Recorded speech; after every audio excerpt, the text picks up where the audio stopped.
இடம்பொருள் நேயர்களுக்கு வணக்கம். ஸோ இன்னைக்கு பார்த்தீங்க அப்படின்னா சிறகடிக்காசி சீரியலில் இப்போ என்ன நடந்தாலும் சரி, எது நடந்தாலும் சரி, இப்போ பின்னாடி நடக்க போகிற விஷயங்களை பற்றிலாம் யோசிக்காமல் டபக்னு ஒரு முடிவு எடுத்தே தேர்வோம் அப்படின்னு சொல்லிட்டு முத்து ஒரு முடிவில் தான் தெரிகிறார்.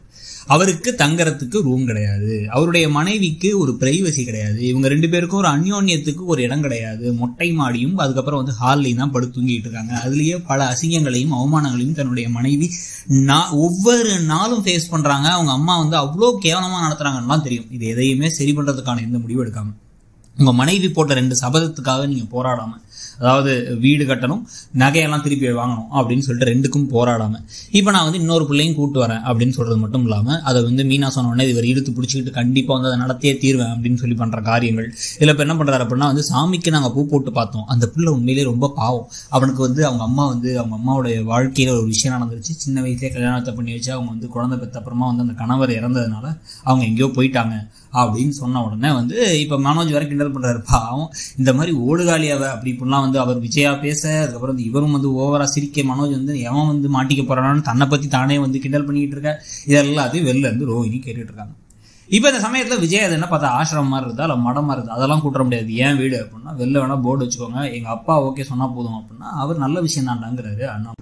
ரவியும் ஸ்ருதியும் கூட கொஞ்சம் ஆதரவாக தான் பேசுறாங்க. கரெக்டு தானே, அந்த பையன் பாவம், ஆதரவு இல்லாத பையன், நம்ம வீட்டில் இருந்தா என்ன அப்படின்னா பேச ஆரம்பிக்க. உங்களுக்கு என்னடா கல்யாணம் என்ன அவ்வளோ வருஷம் ஆயிடுச்சா, என்ன குழந்தை பெற்றுக்க முடியலையா, எதுக்கு இப்போ தேவையில்லாம ஒரு இது இப்போ அடாப்ட் பண்ணுறதுக்குலாம் போறீங்க, தத்தெடுக்க போறீங்கன்னு மனோஜ் கொஞ்சம் லைட்டாக பூமராகவே தான் கேள்விகள் கேட்குறாரு. எங்களுக்கு குழந்தை பிறக்கும் போது பிறக்கட்டும், எங்களுக்கு அதை பற்றி கவலை இல்லை, ஆனால் அந்த பையன் ஆதரவு இல்லாமல் தனியாக கஷ்டப்படுறான், ஆனால் அவனை கூட்டு நாங்கள் பார்த்துக்கணும்னு நினைக்கிறேன் அப்படின்னா, எப்படி உங்கள் 2 பேத்துக்கு இருக்க வருமானத்துக்கு நீங்கள் எப்படி அவனையும் சேர்த்து வச்சு கூட வச்சுப்பீங்க அப்படின்னா, அதை நாங்கள் பார்த்துக்குறோம் அப்படின்னு சொல்ல, எவனோ ஒரு பையனை கூட்டம் தான் அவன் திருடிட்டு ஓடிட்டானா அப்படின்னா எல்லாரும் ஒன்ன மாதிரி நினைக்காதரா அப்படின்னு பேசிட்டு இருக்காங்க. திருப்பி விஜயா முடியவே முடியாதுங்க, எங்க அப்பா சொன்னா நான் கண்டிப்பா பண்ணுவேங்க, அதுக்கப்புறம் நாங்க பாட்டிகிட்ட கேட்போம், அவங்க பாட்டி ஓகே சொன்னா நான் கூட்டு வந்துருவேன்னு சொல்லிட்டு இருக்கும் பொழுது டபக்குன்னு இப்போ ரோஹிணி உள்ள வந்துடுறாங்க.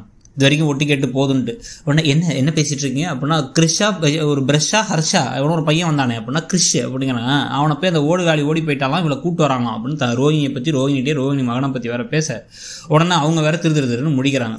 அதெல்லாம் இல்லை, நாங்கள் ஒரே முடிவு தான், நாங்கள் அந்த பாட்டிக்கிட்ட பேசுவோம், பேசி எங்கள் அப்பா ஓகே சொன்னால் கூட்டு வந்துடுவோம் அப்படின்னு சொன்ன உடனே நீங்கள் என்னங்க சொல்கிறீங்க அப்படின்னா, அவன் பேசுறது கரெக்டு தான், நல்ல விஷயத்துக்காக தான் பேசுகிறாங்க, ஆனால் அது சொன்ன மாதிரி நம்ம கையில் இல்லை, அவங்க சொல்லட்டும், அவங்க ஓகேன்னு சொன்னால் பார்த்துக்கலாம் அப்படின்னு சொல்லியாச்சு.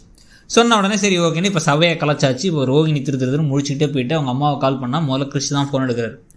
எதுக்குமா என்ன பாதியில் விட்டு போன, ஒரு பர்த்டே ஃபங்க்ஷனில் பாதினா இருண்டாச்சு போயிருக்கலாமேங்க, சரி நான் சொல்கிறேன் சாரிடா பாட்டிகிட்ட கொடுன்னு சொல்ல, அந்த முத்து மீனாவும் கால் பண்ணாங்க, நான் எடுக்கல விடு, எதுக்கு திட்டிகிட்டே இருக்க அப்படின்னா, அவங்க என்ன செஞ்சாங்க தெரியுமா, இங்கே எல்லாத்தையும் சொல்லிட்டாங்க அப்படின்னா, என்ன சொன்னாங்க அப்படின்னா எல்லாத்தையும் சொல்லிட்டு இப்போ அதுக்கப்புறம் என்ன சொன்னாங்கன்னா, நான் கிறிஸ்டை தத்தெடுத்துக்க போறேங்கிறாங்க அப்படின்னா, அவங்க என்ன சொல்றாங்க, கரெக்டு தானே, இப்போ பக்கத்துலேயே கிறிஸ்ட் இருக்க மாதிரி இருக்குமேங்கிறாங்க.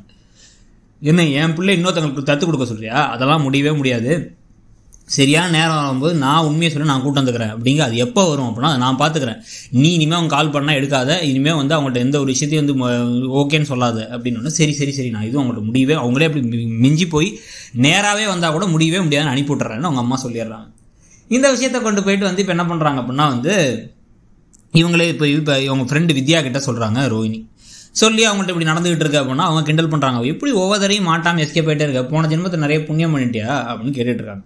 உடனே இதெல்லாம் கேட்டு அவங்க கிண்டல் பண்ணதுக்கு பிறகு தான் பார்த்தீங்க அப்படின்னா, இப்போ நான் ஒரு முடிவு பண்ணிட்டேன், இதுக்கப்புறம் இப்படியே விட்டா இங்கே கூட்டு வந்துருவானுங்க, எனக்கு வேறு வழி தெரியல, என் பிள்ளைனா ஒருத்தவங்களுக்கு அடாப்ட் பண்ணலாம் கொடுக்க மாட்டேன், நான் அதுக்கு பதிலாக நான் என்ன செய்ய போகிறேன் அப்படின்னா, நான் அந்த ஊரில் இருந்தால் தான் அடிக்கடி பார்த்துக்கிறாங்க, 2 பேர்த்தையும் கிறிஷையும் எங்கள் அம்மாவையும் இங்கே கூட்டு வந்து சென்னையில் வச்சுக்க போகிறேன், இங்கேயே கிறிஷுக்கு ஒரு ஸ்கூலையும் பார்க்க போகிறேன், பார்த்து அவன் இங்கேருந்து படிக்கட்டும் அப்படின்னு சொல்லிட்டு நான் இங்கே கூடவே இருந்தால் நான் பார்த்துக்க முடியுங்கிறாங்க அவங்க.